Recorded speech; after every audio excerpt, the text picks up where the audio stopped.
Yeah,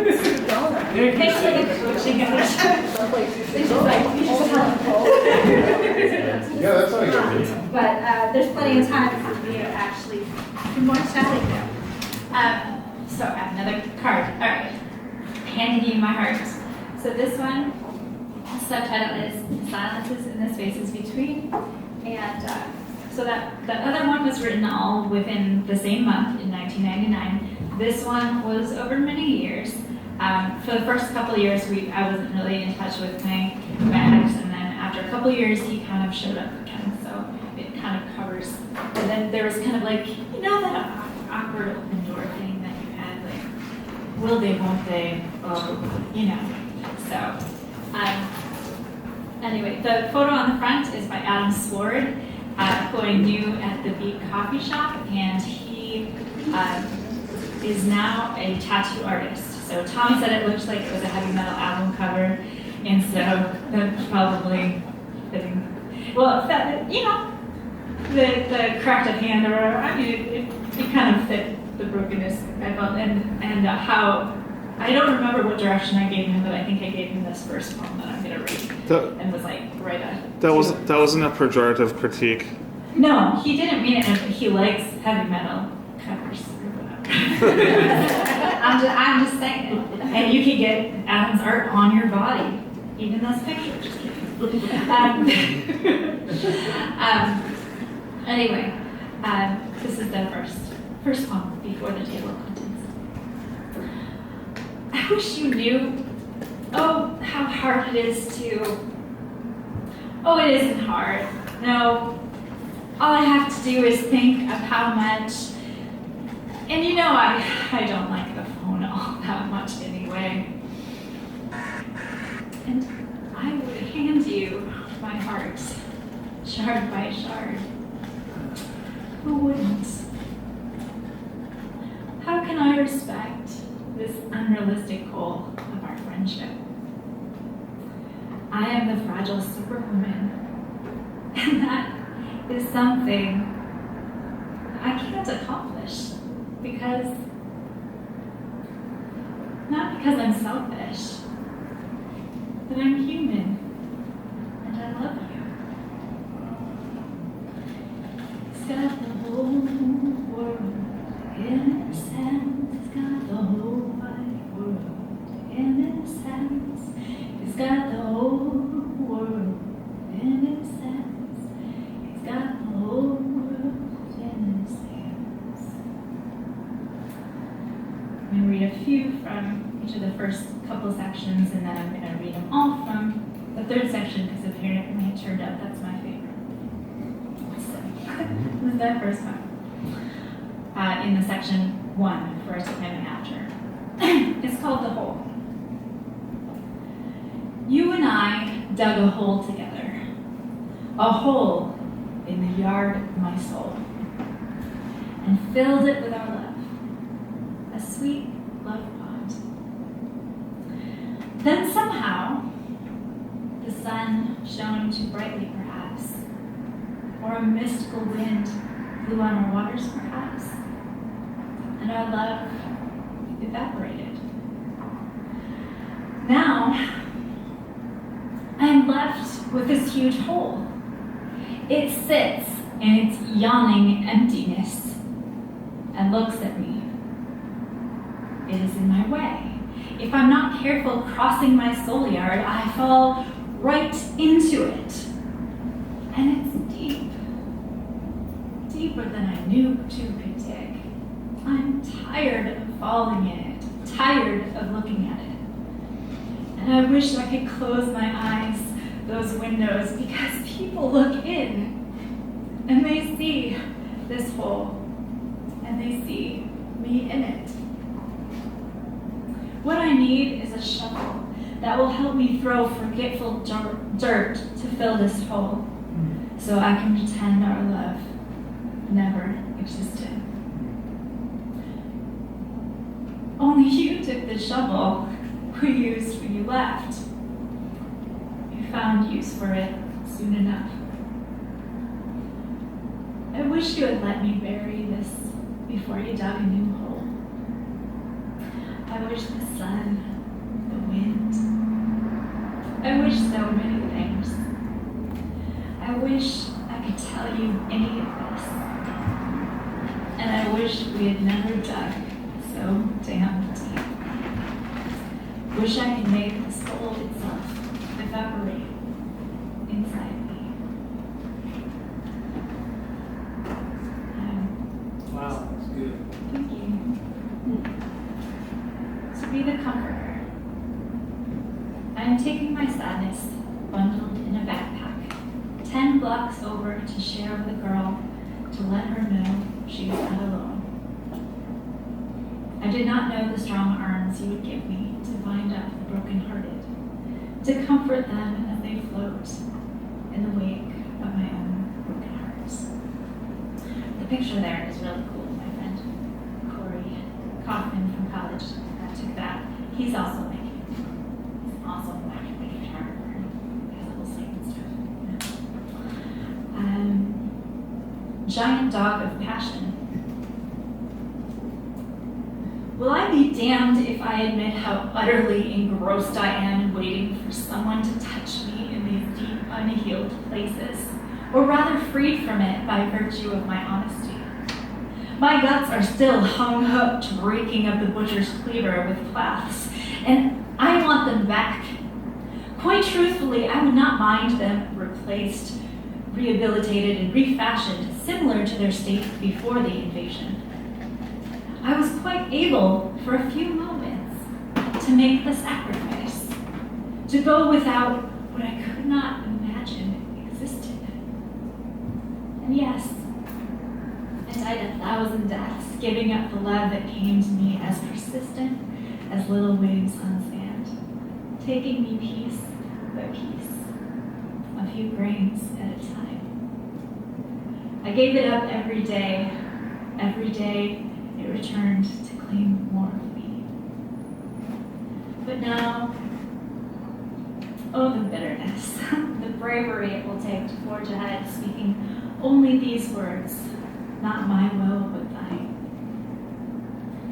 My compassion is thin. It is hard for me to think I have suffered less. My passion, large enough before and difficult enough to move, enlarged in size by 3 and parked itself in my living room, a Clifford overtaking my house, but somewhat less friendly. The phone rings. They say a man is carrying a Clifford-sized cross up Main Street. They say he is crying for me. There's another Zeb Telford photo, church photo. Probably somewhere in Europe. He lives in the Czech Republic now. 2, the return. The undoing. I had to suddenly disentangle every aspect of my life until buying poetry books did not make me cry anymore, until water was simply water, not something we had shared. Now you have returned, 2.5 years later, and you wonder at there being a note of sadness in my voice.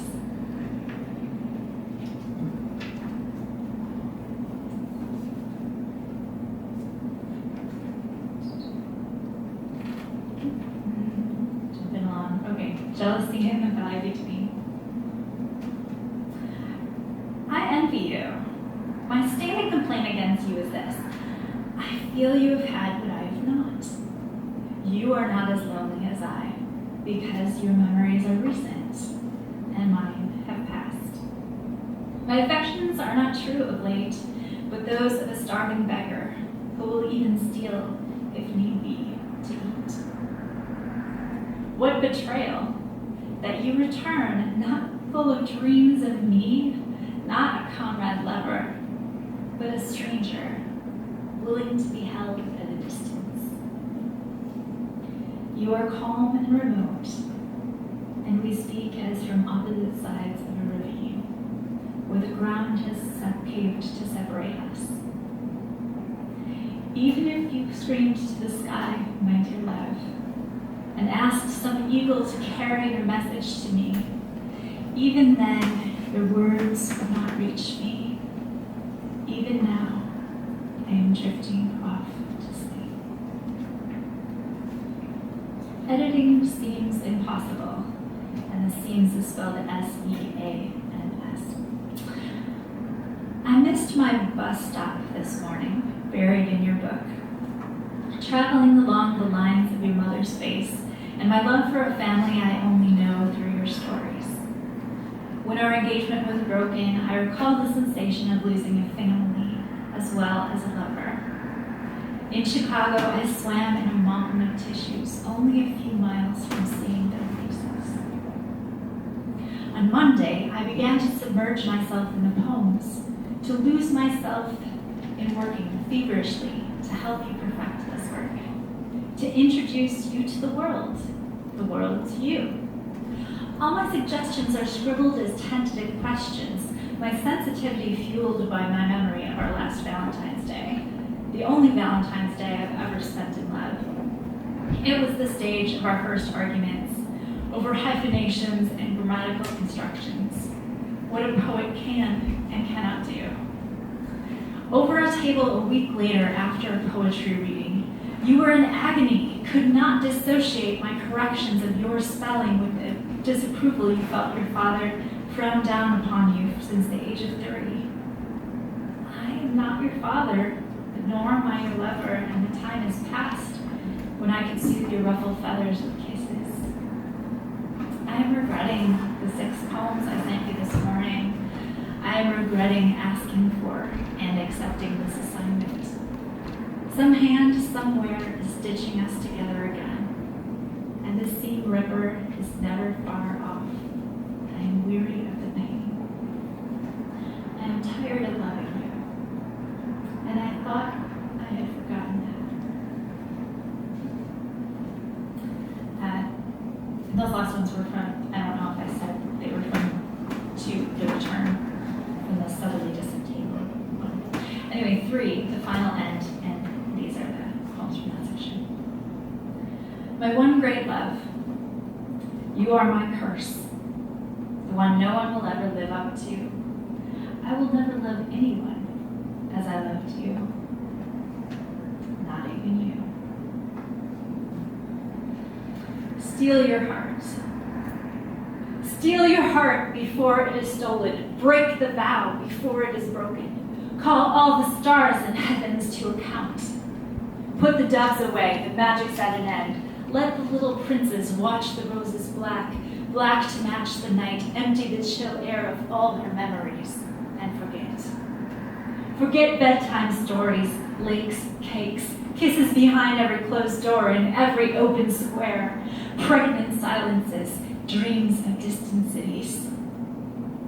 Steal your heart before it is stolen. Break the vow before it is broken. Call all the stars in heavens to account. Follow me. Follow me. Follow me deep into the woods to where the canyons lie, where the trees reach and touch far above our heads. And tell me that secret you were going to keep till you die. Die here in my arms, love. I will sing you to sleep.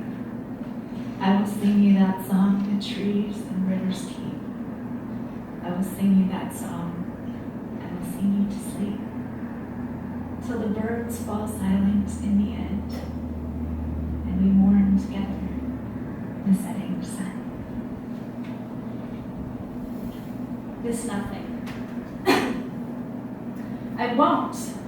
I won't. You can't make me, and I don't care. I am through with caring. And I don't care how many years pass or how many backward looks you throw.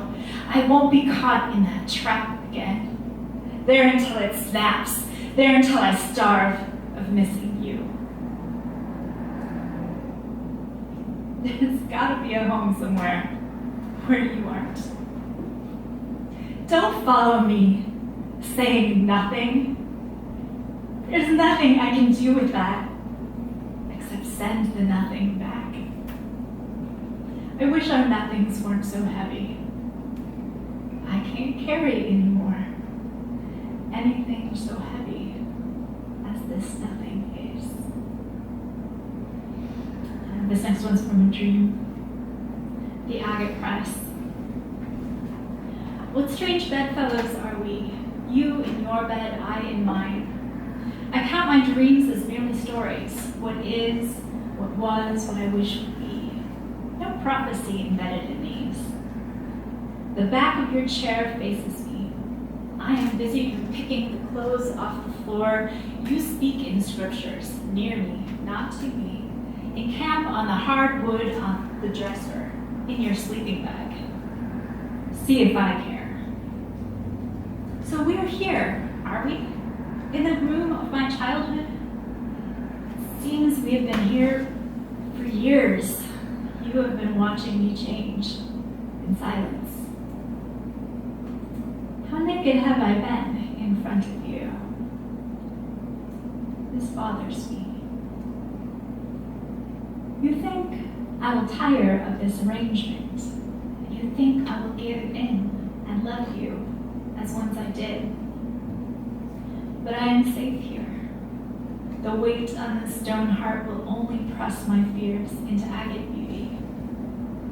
They will bury me on Agate Hill, and our ghost granddaughter, child of the child we never had, pocket me, sort me on the steps with her other treasures, with a joy we will never see.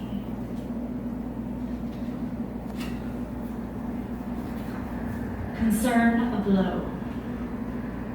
You touched me with your misunderstanding, and I jumped away from the flame, writhing like an injured snake.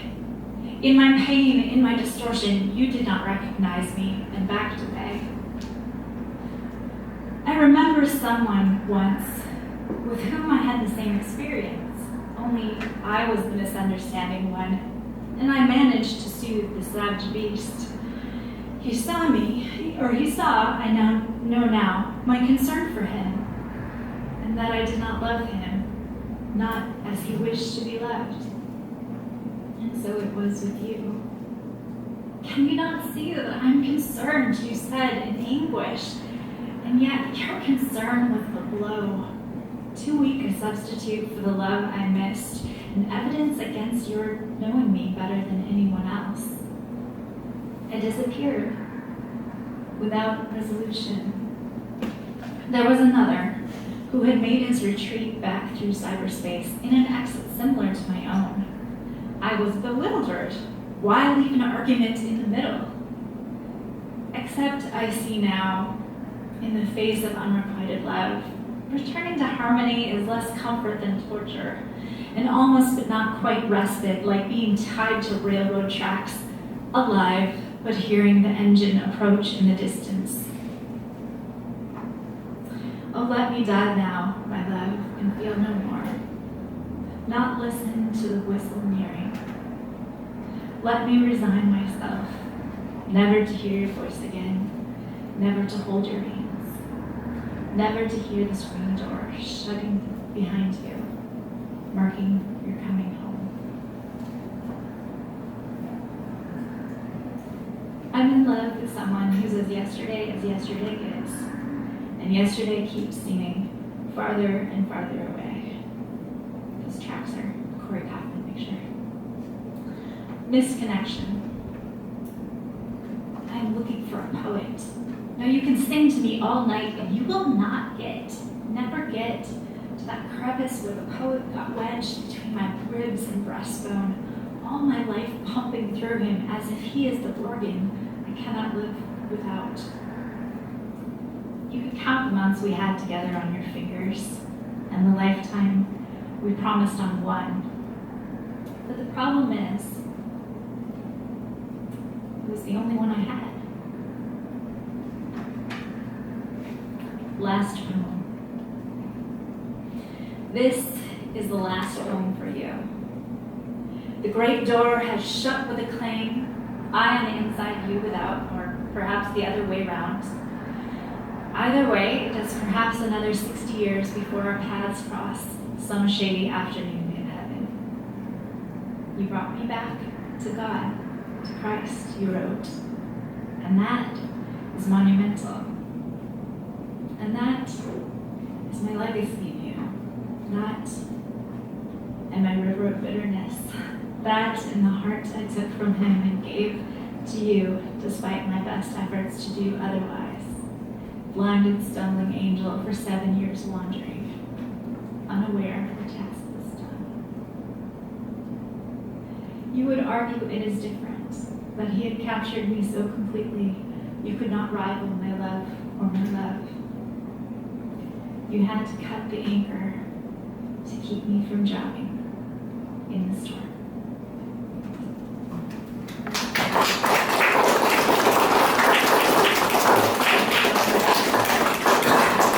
Thank you. I have a couple quick stories to tell. One about the boy who walked into Lake Michigan. I thought that would raise questions. So basically what happened, when I went to school, I went to Moody and I was, urban ministry was my emphasis or whatever. So I was literally like studying, working with like homeless youth and stuff like that and troubled youth. Anyway, the day that I was to leave, I was living in someone's garden apartment. It was the day before I was leaving to Minnesota, and I walked over to Lake Michigan because it's pretty close, and I'm just like writing, and there's some dude, and he's staring into the waves really like seriously for a long time.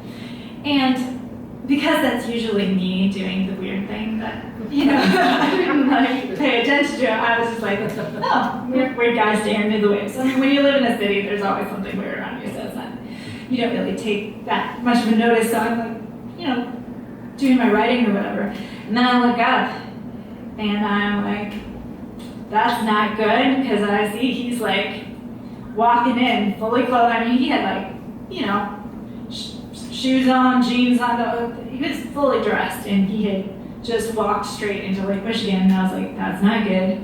So of course, what I did then, I will not suggest to any of you, but I thought, if I could swim out close enough to reason with him and get him to come back, maybe that would be the thing to do. I wasn't like gonna let him grab me and pull me under if I could, keep the distance, but anyway, so I'm like swimming out. I get out there and all I can see is waves and I can't see him. So then I go back to shore, and then by then he's just like this tiny little dot in the distance. And I'm like, this is terrible. And it was like before cell phones, so I'm like, or before cell phones for me anyway. So I'm like running around trying to find like, does somebody have a phone? So somebody ends up having a phone, they call, and everybody you've seen on any TV show that's an emergency, anything like it came. So it was ambulances, fire trucks, cops, Coast Guard, and I don't know if they're called Coast Guard, but boats and helicopters and the news. And the news wanted to interview me, but I didn't let them because I was like, it seemed kind of beside the point. But then I went back to my apartment after a while to see whether they got anything on the news about it, whether they found it. But then since I didn't let them interview me, they probably didn't have like flashy enough of a story to share. So then I was like, okay, whatever, I'll go back to the beach. And as I went back, after a while, all of the emergency vehicles were leaving. So I like walk over to the beach and I'm just like, don't know what to think. And I'm kind of walking along and I'm like sad. And then in the dark, there's like this one ambulance with no lights on, like down the beach. And I walk up and I like knock and I'm just like, did they find him? And they didn't. They gave me some non-answer or something, and I turned around and started to walk away like, well, that was not helpful, And then the door opens and he goes, are you the girl that saw him, that called it, And I'm like, yeah. And he said, do you want to talk to him? Okay. So they open up the back of the ambulance, and they let me just, he's like in there in a blanket or whatever. I guess they found him shivering under a dock. And so they let me in there while they take him to the hospital. So we're just like driving to the hospital or whatever. And then, so I'm at the hospital with him, and they put him in this bed or whatever. And so I'm talking to him, I'm just like, dude, what's your story? Like, what's going on? Because you scared me to death, And so he's like, well, I suppose I do owe you explanation. So I'm thinking like, I'm gonna get an answer. Right then a nurse comes in and like pushes me out the door. Just like needs to sleep. So that's the story. But it has a good ending. He lives, I mean, as far as I know, he didn't ever try that again. I don't know his name. There's no way to, I hope he lived an exceptionally long life. The other story I was going to tell is kind of about a weird story about how I got to do all the art stuff involved in this. So I was working in a coffee shop when I was going through this breakup, and then I still was like a year later or whatever, and my coworker, I got this coworker, he was like this expat and really good artist, and he said, so he found out I'm a poet, he's like, I want to, illustrate a book for you. And I was like, oh. But I didn't have any books, I had this book. And I wasn't gonna share it with anyone because it was personal. I was like, maybe someday. And so I was like, yeah, I don't know if I can share that book with you. And so I just slept on it and prayed on it. And then I was like, oh, he doesn't seem too terrible. He's a nice person. Like maybe I could do that vulnerable. So I let him read the book. And then he started to write up, ideas for things. And then we got together to do the photo shoot for it. I had this camera that my baby pictures were taken on in black and white. I called it the camera that I loved. It was later stolen by street kids that loved me, but that's another story. But at this time, I still had the camera. We would take the pictures, and the story happens kind of when I went home. But first, I had to give a quick flashback to when I was engaged. We got the rings at this jeweler in uptown, and lived near Lake Glendale or something, and afterward we were sitting waiting for the bus, and there was like a kid next to us, and when we got on the bus I told him, I kind of think that kid might have been a street kid. And he's like, why do you think that? I'm like, I don't know, something about him. And he had that dog, and a lot of street kids have dogs for protection, and also because they don't trust people and stuff. And then later, when he had broken up with me, he had mentioned that as that happening kind of stuck in his head as maybe I'm keeping you from maybe you would have talked to him, or me being here is keeping you from fulfilling your purpose or something. I disagree, but that's what breakups are, disagreements, maybe. But anyway, so then after this photo shoot happens, I go and I'm gonna bus home, but I didn't drive until I was older, more recently. So I'm waiting for the bus. Well, and I'm standing literally in the doorway of the same jeweler, and there are other people waiting there. And I and this young man start talking. He's maybe 17, 18. I don't know, young guy. And we're just chatting. And while we're standing there, this man comes by and is selling white roses, and different people answer or whatever. When he comes and he asks the young man, he kind of turns to me and he shrugs at me do you want me to buy you one? I'm sure. And so he buys me a rose from the guy, and then we get on the bus and we have this conversation. We just talk a little bit about our lives, and it turns out he used to be a street kid, which was really interesting, but that's not the most interesting part. And then I think I had a bottle of water, and I had my camera in my lap or something. And then I think when I got up, the top of the water wasn't screwed on all the way. So some water got into the camera, but I didn't really notice. I was a little distracted. But when I'm getting up, I say, oh, because we weren't on the bus very long, and I'm like, oh, what was your name? And he says, oh, my name is Isaac.